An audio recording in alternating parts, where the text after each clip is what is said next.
আসসালামু আলাইকুম প্রিয় দর্শক।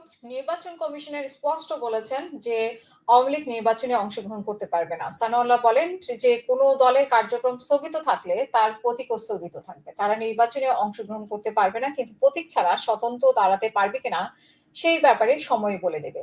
আওয়ামী লীগের স্থগিতাদেশ প্রত্যাহার না হলে আসন্ন জাতীয় সংসদ নির্বাচনে এই দলটি অংশগ্রহণ করতে পারবে না এবং আওয়ামী লীগের নাম না নিলেও স্থগিত থাকা দলের বিষয়ে ইসির অবস্থান স্পষ্ট করলেন ইসি সানাউল্লাহ।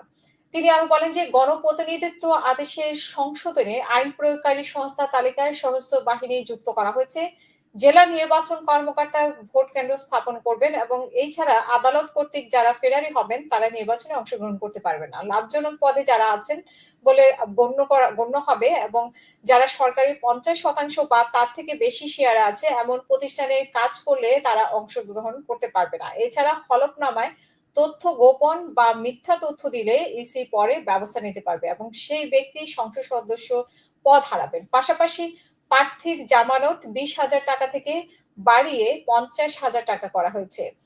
তিনি আরো বলেন যে একক প্রার্থী থাকলেই সেই আসনে না ভোট থাকবে ব্যালটে এবং জোটবদ্ধভাবে নির্বাচন করলেও প্রার্থী নিজ নিজ দলের প্রতীকে নির্বাচন করবেন।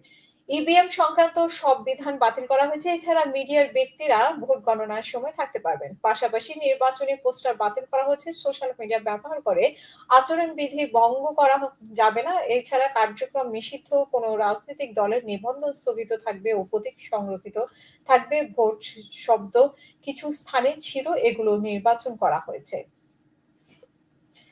এখন এই পর্যন্তই। পরে আবারও কথা হবে। আল্লাহ হাফেজ। আসসালামু আলাইকুম।